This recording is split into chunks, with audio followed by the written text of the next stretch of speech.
कभी कभी जिंदगी की सबसे बड़ी कैद लोहे की सलाखों के पीछे नहीं होती, वो एक आरामदेह घर के भीतर भी हो सकती है।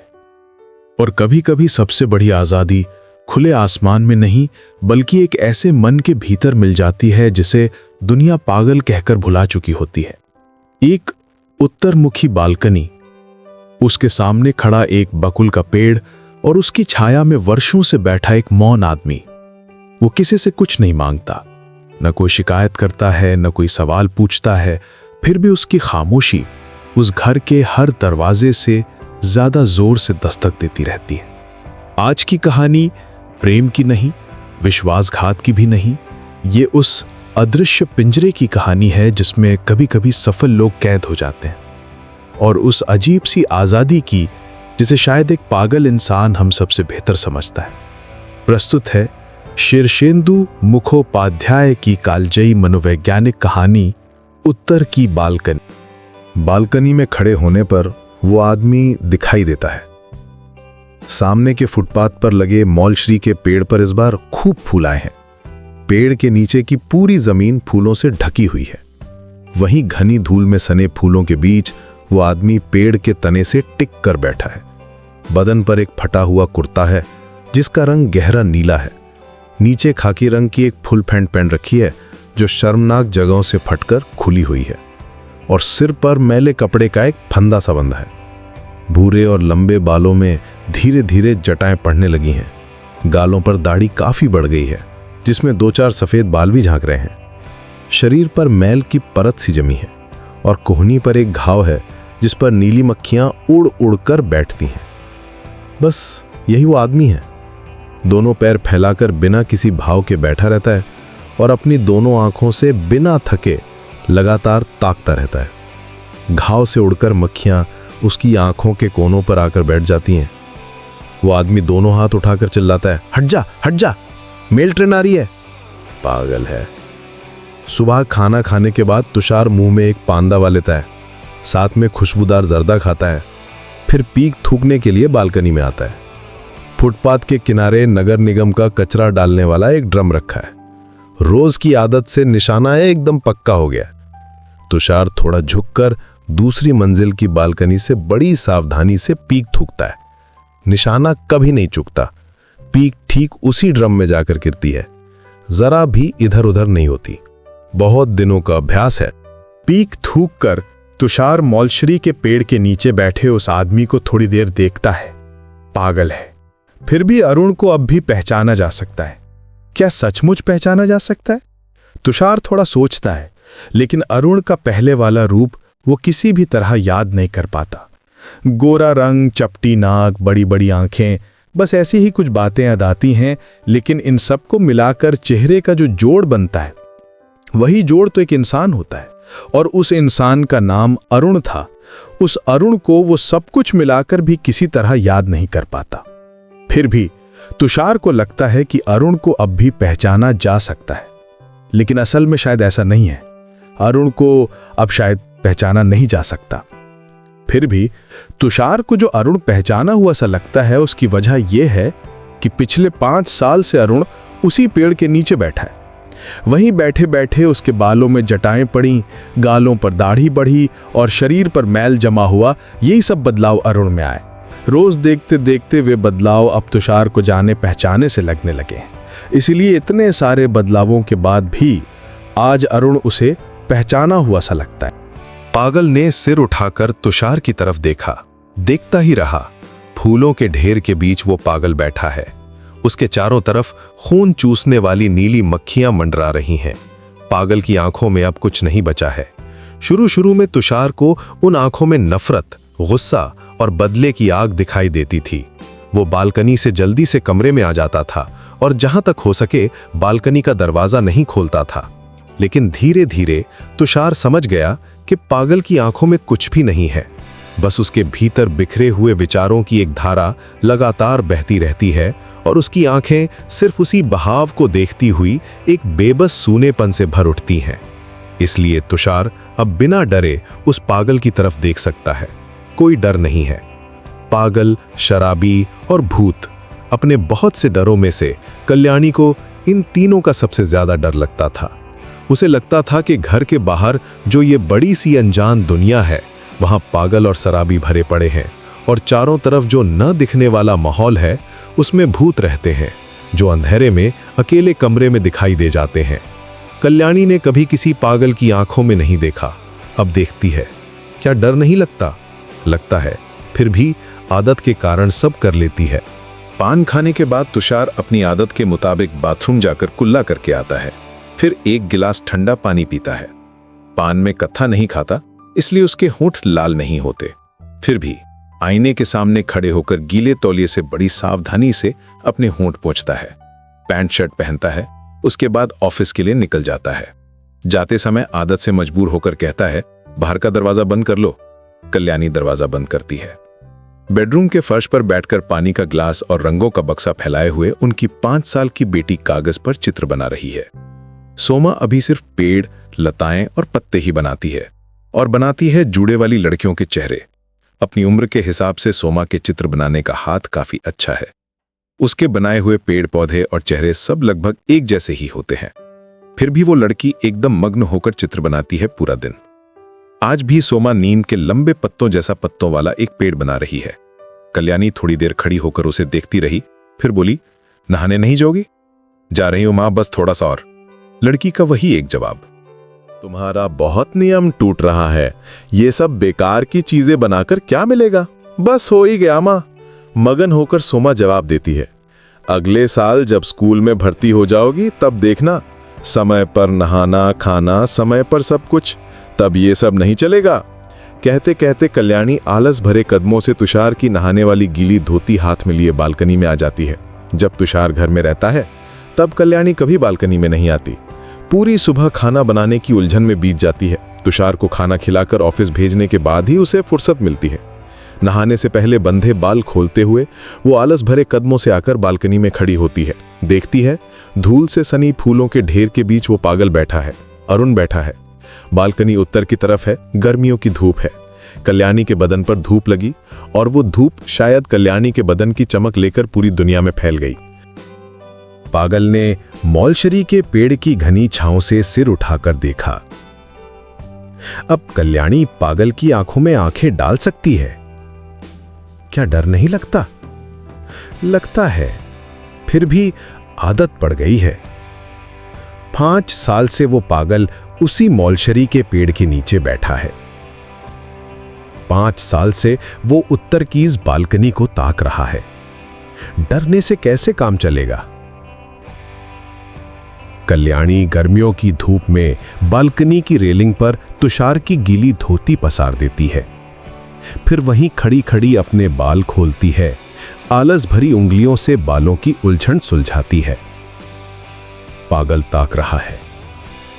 यहां से भी दिखाई देता है कि उसके खुले हुए मुंह के अंदर गंदे पीले दांतों पर मैल की मोटी परत जमी है। सोते समय शायद लार टपकी थी, गालों पर उसके सूखने के निशान हैं। बदबूदार मुंह के पास नीली मक्खियां उड़ उड़ कर बैठ रही हैं। उन्हीं ओटों ने 6-7 साल पहले कल्याणी को एक बार चूमा था, बस एक बार, जिंदगी में सिर्फ वही एक बार, वो भी जबरदस्ती। अब उन गंदे दांतों की तरफ देखकर वो बात याद आती है तो बहुत घिन आती है।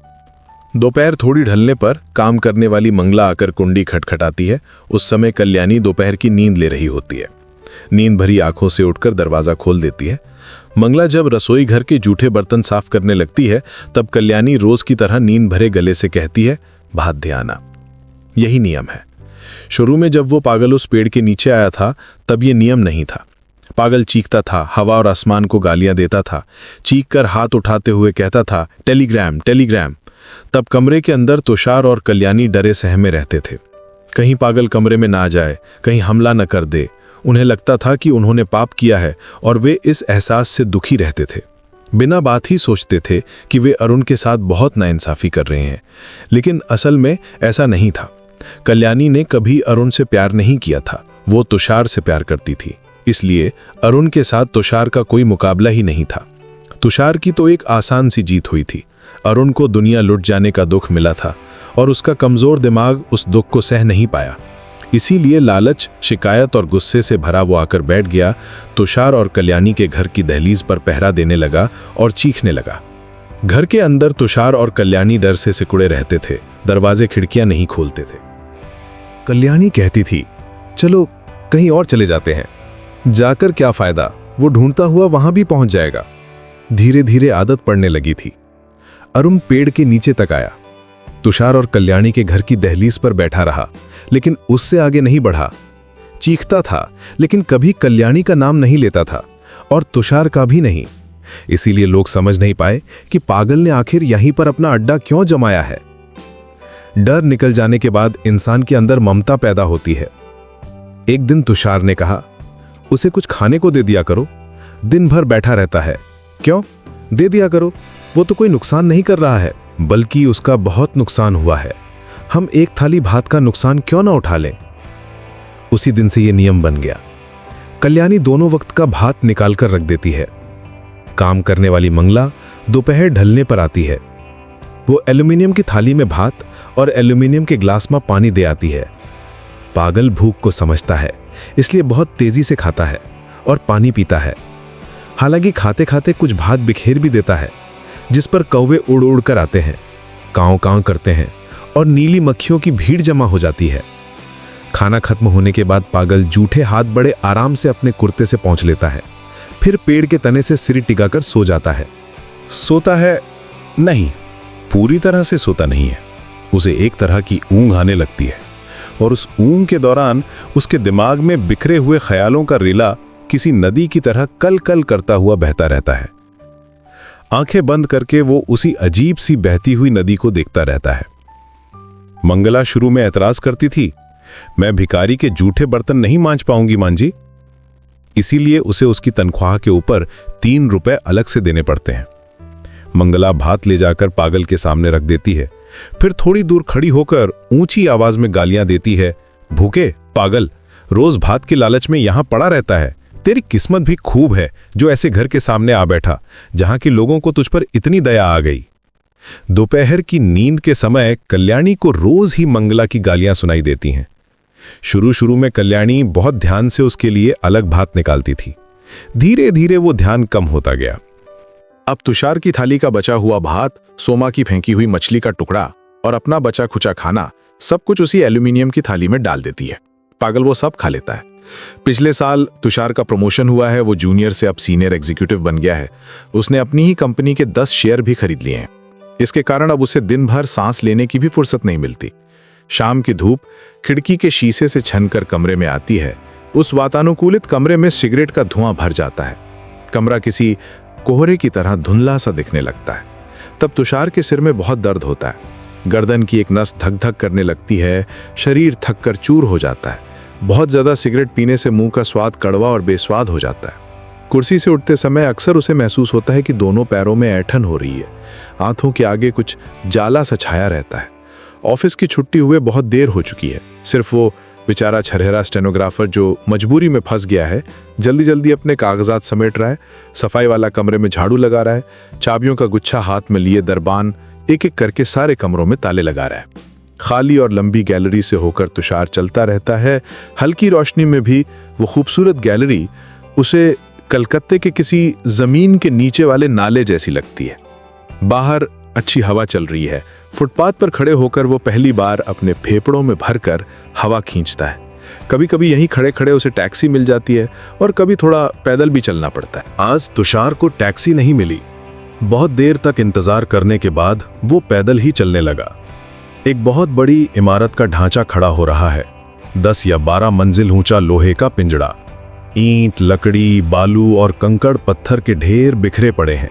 कंक्रीट मिलाने वाली मशीन शांत खड़ी है। क्रेन का हथौड़ा ऊंट की तरह अपनी लंबी गर्दन उठाए खड़ा है। जगह लगभग सुनसान है। मजदूरों का एक छोटा सा बच्चा पत्थर के टुकड़े उठा उठाकर एक लोहे की बीम पर टंग टंग करके मार रहा है। घंटे की तरह बजने वाली उस आवाज को तुषार सुनता है। सुनते सुनते वो ख्यालों में खो जाता है। वो मामूली सी आवाज किसी घंटे की गूंज की तरह उसके दिमाग में फैल जाती है। वो फिर से मुड़कर देखता है। लोहे के उस विशाल और भयानक ढांचे के अंदर अंदर दिन ढलने का अंधेरा गहराने लगा है। चारों तरफ कूड़े की तरह ईंट, लकड़ी और पत्थर के ढेर बिखरे पड़े हैं। घंटे जैसी वो आवाज उस अंधेरे ढांचे में गूंजकर उसी की तरफ दौड़ती आ रही है। मानो तुषार ने वो आवाज पहले कभी नहीं सुनी थी। उसके शरीर के अंदर दबी हुई कुछ भावनाएं तेजी से जाग उठती हैं। एक तीव्र इच्छा जागती है, छुट्टी चाहिए, छुट्टी चाहिए, आजादी दो, फुर्सत दो। किस बात की छुट्टी? कैसी फुर्सत? अगले ही पल वो हैरान होकर खुद से सवाल करता है, लेकिन कोई जवाब नहीं मिलता। रोजाना बिना रुके काम में डूबे रहना उसे अच्छा ही लगता है। छुट्टी लेने पर उसका समय नहीं कटता। घूमने जाने पर भी उसे अपने ऑफिस की चिंता लगी रहती है, कामकाजी लोगों का जैसा हाल होता है। फिर भी वो समझ पाता है, उसके अंदर की एक तेज भावना उसे समझा देती है कि किसी रहस्यमयी डोर से उसका पूरा वजूद आजादी चाह रहा है, छुट्टी चाह रहा है, फुर्सत चाह रहा है। वो छान छान कर अपने अंदर टटोलने लगता है, कुछ भी नहीं मिलता। लेकिन किसी तेज और अनजानी इच्छा और लालसा से उसका मन मसोस उठता है। वो फिर से पीछे मुड़कर दूर से उस लोहे के ढांचे को देखता है। वहां अंधेरा गहरा चुका है। एक बच्चा अब दिखाई न देने पर भी लोहे की बीम पर पत्थर मार रहा है। चौरंगी पर तुषार को एक टैक्सी मिल जाती है। कहां जाएंगे?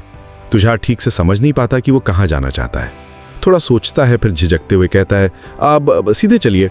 गाड़ी सीधे दक्षिण की तरफ चलने लगती है, जिधर तुषार का घर है। उधर जाने का तुषार का मन नहीं करता। घर लौटना, उस उबाऊ घर लौटने का कोई मतलब नहीं बनता।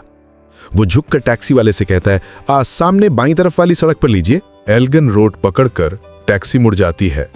कहां जाऊं? कहां? तुषार जल्दी जल्दी सोचने लगता है। सोचते सोचते चौराहा आ जाता है। अब अंदर वो तेज इच्छा अभी भी काम कर रही है। अंधेरे में डूबा एक मकान का ढांचा, लोहे की बीम पर कंकड़ टकराने की आवाज। तुषार का सीना दर्द से भर उठता है। लगता है, बार बार यही लगता है कि उसकी कोई मुराद पूरी नहीं हुई। किसी रहस्यमयी और धुंधली आजादी के बिना ही ये जीवन बेकार चला गया। वो फिर कहता है, बाएं चलिए। टैक्सी दक्षिण से फिर उत्तर की तरफ बढ़ने लगती है। फिर से सर्कुलर रोड। गाड़ी आगे बढ़ती है। अंदर ही अंदर तुषार तड़पता रहता है। गाड़ी एक बहुत बड़ी और पुरानी इमारत को पार कर रही थी। तुषार ने उस इमारत को देखा। कुछ याद आते आते भी याद नहीं आया। उसने फिर से उस इमारत को देखा। अचानक 5-7 साल पहले के कुछ अलहड़ दिनों की याद आ गई। निनी ही तो था उस लड़की का नाम। गाड़ी आगे बढ़ गई थी। तुषार ने गाड़ी मोड़ने को कहा। उस बड़ी सी पुरानी इमारत के नीचे आकर गाड़ी रुकती है। हाथ में अभी अभी खरीदा हुआ महंगी सिगरेट का एक पैकेट और माचिस लिए उस पुरानी इमारत की तीसरी मंजिल की सीढ़ियां चढ़ते चढ़ते तुषार सोचता है, क्या निनी अभी भी यहां होगी? होगी ही। इमारत में अनगिनत कमरे और फ्लैट है। सही कमरा ढूंढ पाना मुश्किल है। उस पर से 5-7 साल पहले वाली वो निनी अब भी यहां है या नहीं, इसमें भी शक है। और अगर नहीं हुई तो कहीं गलती से घुसकर तुषार मुसीबत में तो नहीं पड़ जाएगा। थोड़ी देर खड़ा रहकर, सोचकर और थोड़ा घूम फिर कर देखने के बाद तुषार ने वो कमरा पहचान लिया। दरवाजा बंद था। दिल धड़क रहा था। फिर भी तुषार ने दरवाजे पर दस्तक दी। दरवाजा खुला तो देखा निन्नी ही है। बिल्कुल वैसी ही है। पहचान नहीं पाई। भौहें चढ़ाकर अंग्रेजी में बोली, किससे मिलना है? तुषार हंसा। पहचान नहीं पा रही हो? निन्नी ने ऊपर के दांतों से अपना निचला होंठ दबाकर थोड़ा सोचा। तुषार ने देखा कि दाईं तरफ का एक दांत नहीं है।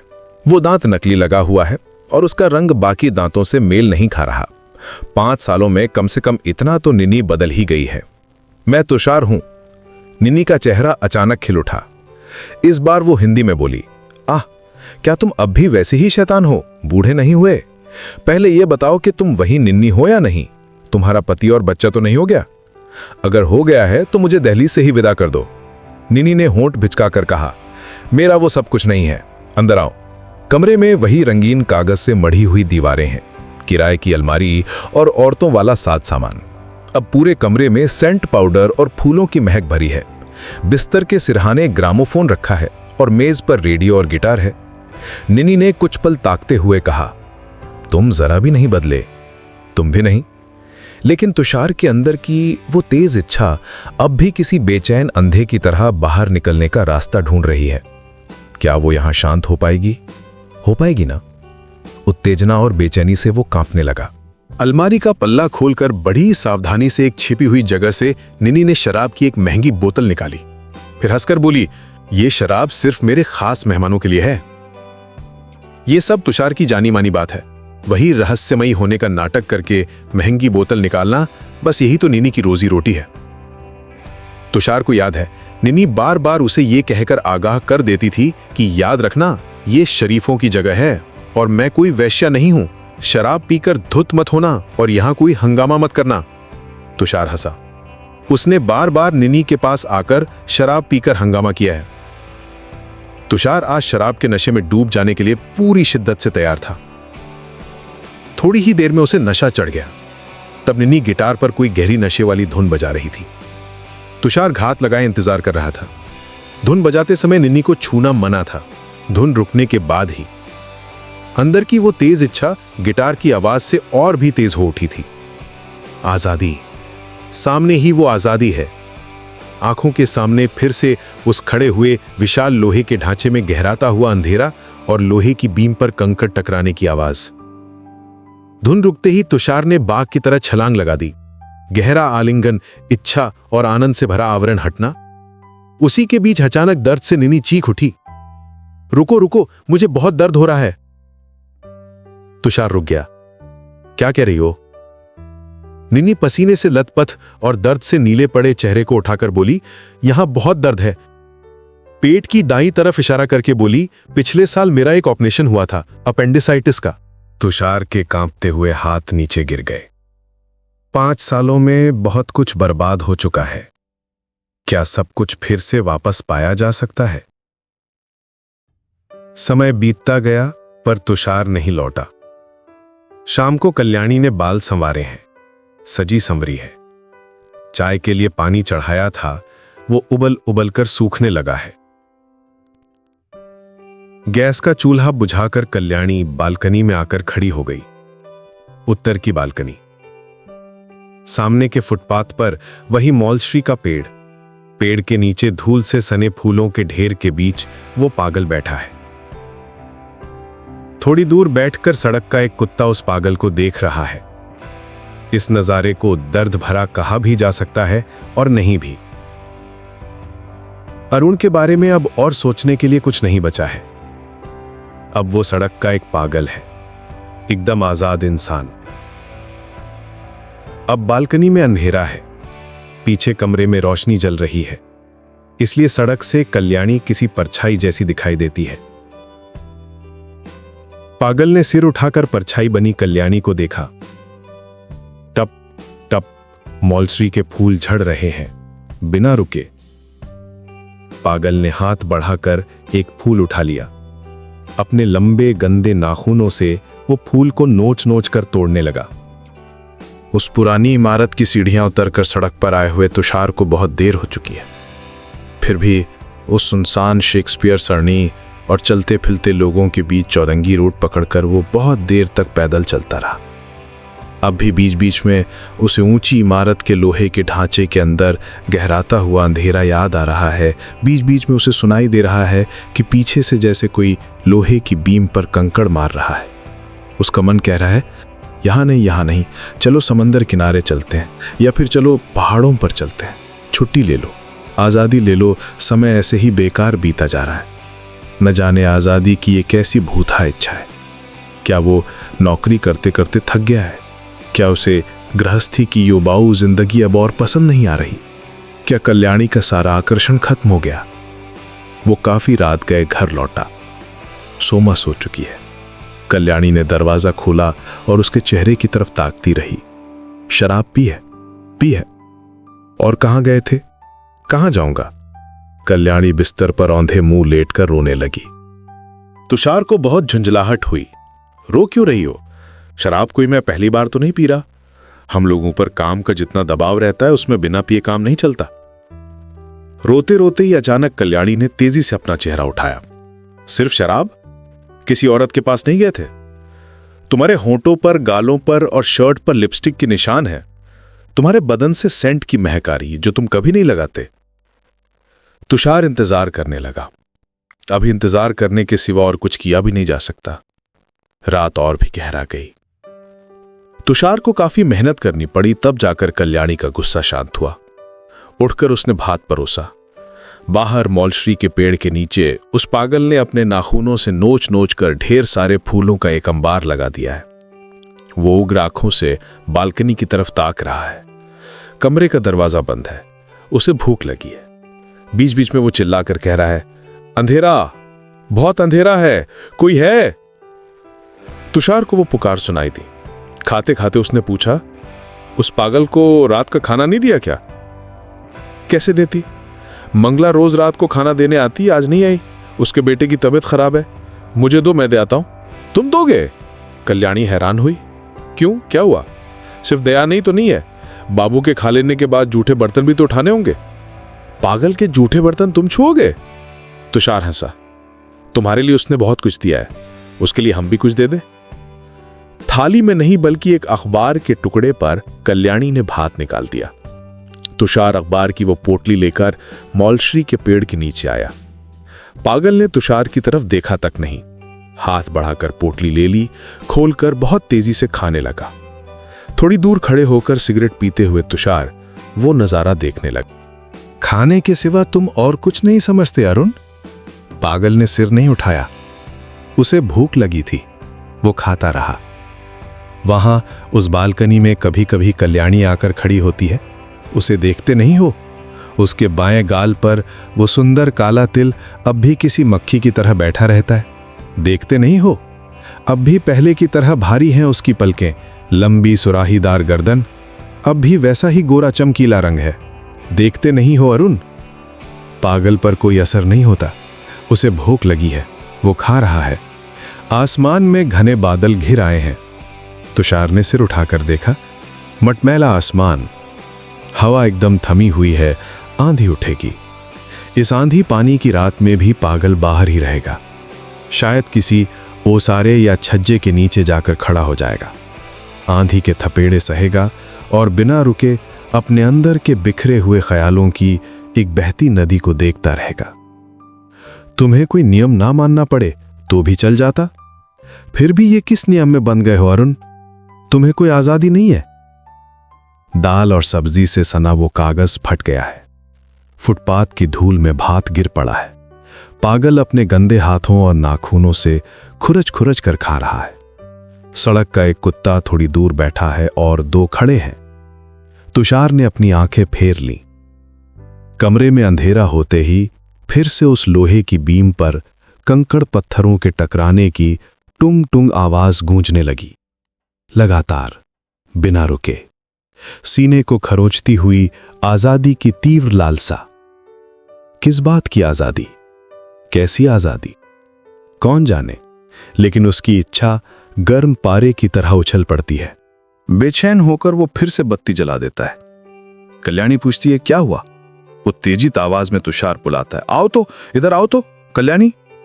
फिर वो खुद ही हाथ बढ़ाकर मच्छरदानी के अंदर से कल्याणी को खींच लाता है, अपने बिस्तर पर ले आता है। कल्याणी पसीने से भीग जाती है। तेज रोशनी में तुषार पागलों की तरह कल्याणी को देखता है, चूमता है, तीव्र लालसा और कामुकता से उसे मथ डालता है। बड़बड़ाते हुए कहता है, तुम्हारे लिए वो पागल क्यों है? ऐसा क्या है तुम्हारे अंदर?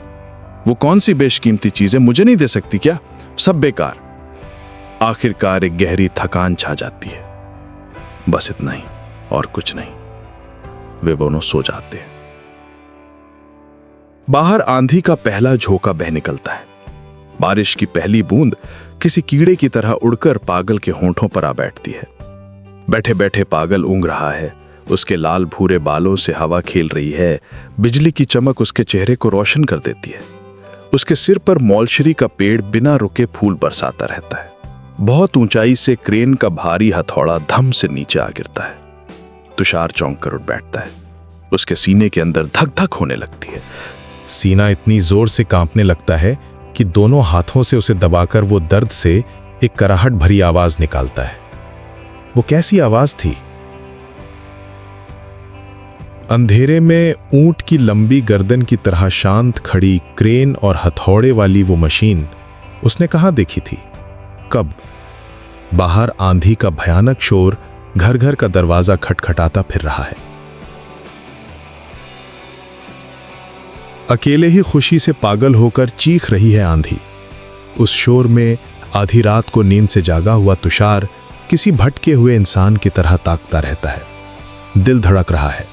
धीरे धीरे याद आता है लोहे का एक विशाल ढांचा, उसमें गहराता हुआ अंधेरा और वो ऊंची क्रेन। याद आते ही सीना दर्द से भर उठता है। आजादी की एक तीव्र लालसा में वो तड़पने लगता है।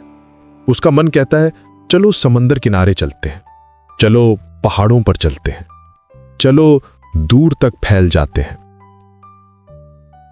सीना दबाकर तुषार बैठा रहता है, धीरे धीरे हाँफता है।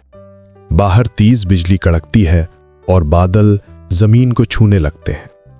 इस आंधी पानी की रात में तुषार का बहुत मन करता है कि एक बार उठकर बाहर जाए और उस पागल को देखाए, लेकिन वो उठता नहीं है। एक सुरक्षित कमरे में किसी डरपोक गृहस्थ की तरह बैठा रहता है। बाहर भिखारियों और पागलों के डेरे पर आंधी टूट पड़ती है। उन्हें घेर कर मूसलाधार बारिश की धार बहने लगती है। अगले दिन फिर से मौलश्री के पेड़ के नीचे पागल दिखाई देता है। ऑफिस जाने से पहले पान के पीक थूकने के लिए उत्तर की बालकनी में आकर तुषार उसे देखता है। थोड़ी देर बाद कल्याणी आती है। देखती है ये उसकी आदत है। तुषार काम में डूबा रहता है। वातानुकूलित कमरे में भी बीच बीच में उसे बेचैनी महसूस होती है। ऑफिस के बाद चमगादड़ के पंखों जैसी अंधेरी थकान चारों तरफ छा जाती है। तुषार बहुत दूर तक पैदल चलता है। कभी टैक्सी में बैठता है, कभी नहीं बैठता। चलते चलते बहुत दूर निकल जाता है। जिंदगी में जैसे कोई एक काम अधूरा रह गया, किया नहीं जा सका। मुझे एक रोमांचक और आनंद से भरी आजादी मिलने वाली थी, नहीं मिली। ये बेचैनी बिल्ली के पंजों की तरह सीने को खरोंचती रहती है। कभी कभी रात में उसकी नींद खुल जाती है। उठकर बैठ जाता है, सिगरेट पीता है, पानी पीता है और कभी उत्तर का दरवाजा खोलकर बालकनी में आ खड़ा होता है। मोमबत्ती की तरह स्थिर खड़ा है सफेद बिजली का खंभा। उसके नीचे मौलश्री का पेड़ है और उसकी परछाई। अंधेरे में किसी पोटली की तरह पड़ा है वह पागल। वो फिर से कमरे में लौट आता है, बत्ती जलाता है। पतली जाली वाली मच्छरदानी के अंदर से प्यासी आंखों से सोई हुई कल्याणी को देखता है। उसके सीने से सटकर दुबकी हुई सो रही है छोटी बच्ची सोमा। सोमा के सिरहाने 2 कागज रखे हैं जिन पर चित्र बने हैं। एक में नदी, नाव और पेड़ पौधे हैं। दूसरे में जूड़े वाली एक लड़की का चेहरा है जिसके नीचे लिखा है सोमा। बहुत देर तक तुषार उन दोनों चित्रों को देखता रहा, फिर एक लंबी सांस छोड़ी। कल्याणी बड़े आराम से सो रही है। चेहरे पर एक निश्चिंत कोमलता है। तुषार ताकता रहता है। धीरे धीरे कहता है, कैसे सो लेती हो? चलो कहीं बाहर चलते हैं, कुछ दिन घूम आते हैं। एक सुबह चाय की मेज पर थके हुए तुषार ने कल्याणी से यह बात कही। चलो, कहां जाओगे? कहीं भी, दूर, समंदर किनारे या पहाड़ों पर। पुरी का समंदर तो देखा हुआ है, दार्जिलिंग और शिलोंग भी देख चुके हैं। कहीं और किसी अनजान और सुनसान जगह पर। तुषार कहता है, लेकिन वो जानता है, मन ही मन खूब जानता है कि जाना बेकार है। वो कितनी बार बाहर गया है, समंदर किनारे, पहाड़ों पर। उनमें कोई आज़ादी नहीं है, ये बात वो जानता है। आज़ादी तो यही है, यहीं पर मुराद पूरी होने का वो अनमोल मौका है। ढूंढ कर देखना होगा। फिर भी वे लोग बाहर गए। 1 महीने तक वे कई जगहों पर घूमते रहे, पहाड़ों पर भी गए और समंदर किनारे भी। एक दिन लौट आए। पागल वहीं बैठा रहता है, उत्तर की बालकनी की तरफ देखते हुए। बीच बीच में काम करते करते भी तुषार बोल उठता है, नहीं, और बोलते ही चौंक पड़ता है। किस बात के लिए नहीं? क्यों नहीं? अपने उस कम उम्र के स्टेनोग्राफर को कोई जरूरी डिक्टेशन देते देते अचानक बोल उठता है, नहीं। स्टेनोग्राफर बड़े अदब से रुक जाता है। तुषार चारों तरफ देखता है। किसी अदृश्य मच्छरदानी जैसी कोई चीज चारों तरफ से घेरे हुए है। वो क्या है? वो क्यों है? उसके बाहर क्या है?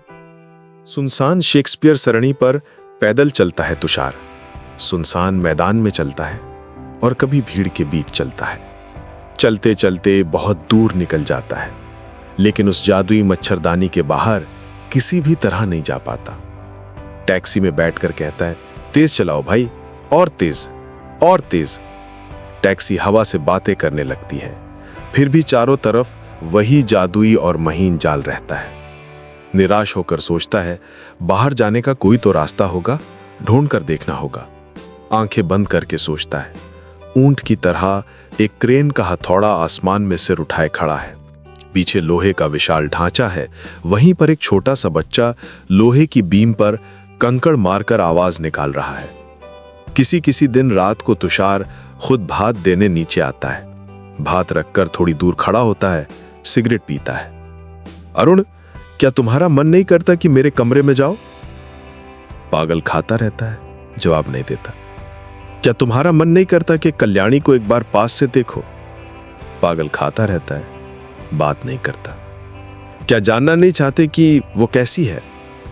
पागल मुड़कर भी नहीं देखता, खाता ही रहता। एक दिन तुम्हें अपने कमरे में ले जाऊंगा, चलोगे अरुण? एक पड़ोसी रास्ते से गुजरते हुए रुक जाता है। अचानक कहता है, आपकी बहुत बड़ी दया है। रोज देखता हूं कि आप लोग दोनों वक्त उस पागल को भात देते हैं। आजकल कोई किसी के लिए इतना नहीं करता। हम अपने बच्चों से भी आपकी मिसाल देते हैं। तुषार उत्सुकता से पूछता है, क्या कहते हैं? कहता हूं कि उन्हीं की तरह महान बनो। हम तो खुद में ही उलझे हुए हैं, हमसे दुनिया का कुछ भला नहीं हो पाया। हमारे आसपास आप हैं, यही हमारे लिए बहुत बड़ी बात है। तुषार एकदम सुन्न रह जाता है। ये कैसा झूठा प्रचार है? दया, ये दया शब्द कैसा अजीब है। ऐसी बात तो उसने कभी सोची भी नहीं थी। लेकिन तुषार सोचता है, सोचता रहता है। कामकाज के बीच बीच में वैसे ही बोल उठता है, नहीं। चौंक पड़ता है। जाल में फंसे होने की बेचैनी से वो खोया खोया सा रहने लगता है। आंधी पानी आने पर अब भी बीच बीच में वो क्रेन का हथौड़ा धम से नीचे गिर पड़ता है। वो जागकर दर्द से सीना दबाते हुए कराह उठता है। एक रात तुषार ने कल्याणी को भात परोसने के लिए कहा और चुपचाप सीढ़ियों से नीचे उतर गया। सड़क पार करके मौलश्री के पेड़ के नीचे आया। चलो अरुण, एक बार मेरे कमरे में चलो। तुमने कभी जाना नहीं चाहा, आज चलो, मैं तुम्हें ले जा रहा हूं। आज तुम्हारा नेवता है, कहकर उसने पागल का हाथ पकड़ लिया। अपने साफ सुथरे और सुंदर हाथ से उसका गंदा हाथ थाम लिया। कौन जाने पागल क्या समझा, लेकिन वो उठ खड़ा हुआ। सावधानी से उसका हाथ पकड़कर तुषार ने सड़क पार की, सीढ़ियां चढ़कर ऊपर आया, आकर खाने के कमरे के दरवाजे पर खड़ा हो गया। कल्याणी, देखो किसे लाया हूं। कल्याणी के हाथ से चम्मच गिर पड़ा। भयानक ठन ठन आवाज हुई। कल्याणी का सीना कांप उठा, शरीर कांपने लगा। डर से उसके होंठ सफेद पड़ गए। हे मां, वो चीख उठी। तुषार ने नर्म आवाज में कहा, कोई डर नहीं, कोई डर नहीं कल्याणी, तुम खाना लगा दो। अरुण आज मेरा मेहमान है। कल्याणी चुपचाप खड़ी रही, उसकी आंखें आंसुओं से भर गईं। तुषार का हाथ पकड़े वो पागल सिर झुकाए खड़ा रहा। इतने पास से अरुण को कल्याणी ने बहुत दिनों से नहीं देखा था। कैसी भयानक गरीबी का चेहरा है। मजदूरों जैसी जो नीली कमीज उसके बदन पर थी, वो बदरंग होकर चिथड़े चिथड़े हो चुकी थी। खाकी पैंट का रंग बदलकर मटमैला हो आया था। कैसे लाल भूरे हैं उसके भयानक बाल। दुनिया भर की सारी धूल और गंदगी उसके बदन पर लगी हुई है। बस तब भी ढेरों सुंदर और खुशबूदार मौलश्री के फूल उसके सिर पर, जटाओं में और गर्दन पर सजे हुए थे।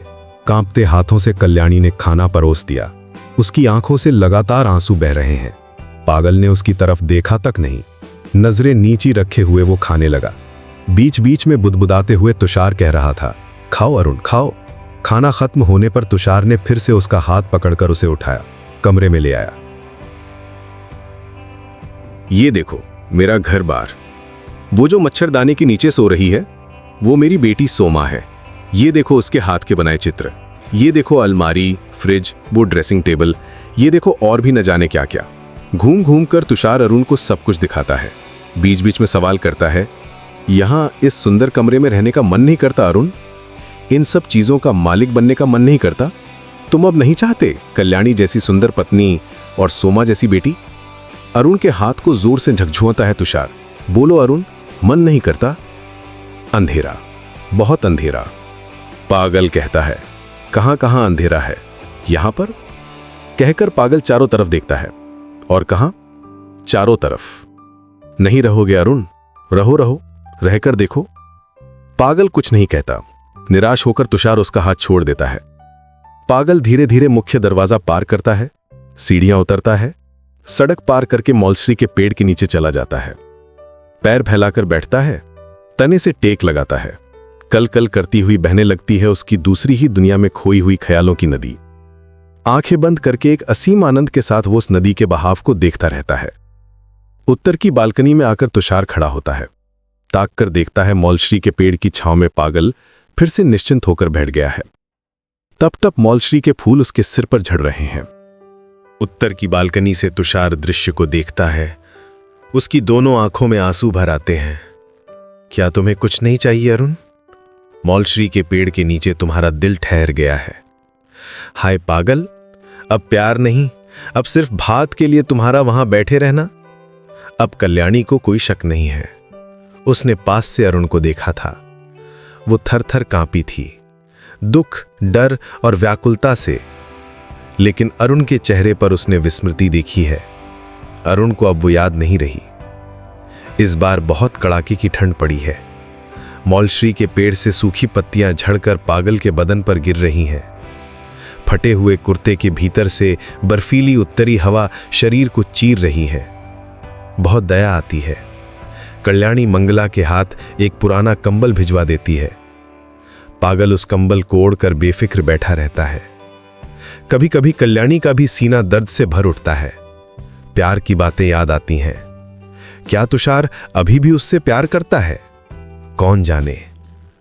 कभी तो वो तीव्र कामुकता में उसे मथ डालता है, कभी दिनों दिन बिल्कुल उदासीन रहता है। और वो जो प्यार के लिए पागल हुआ अरुण था, वो अब सिर्फ भात के इंतजार में बैठा है, कल्याणी को पहचानता तक नहीं। तो फिर कल्याणी कैसे जिएगी? सीने को खरोचता हुआ एक डर उसे सताता है। फिर भी कल्याणी जीती रहती है, क्योंकि जीना पड़ता है। तुषार हमेशा अपने सिर के ऊपर उस तैयार खड़े शांत क्रेन हथौड़े को महसूस करता है। बेचैनी, न जाने कब धम्म से नीचे आ गिरे।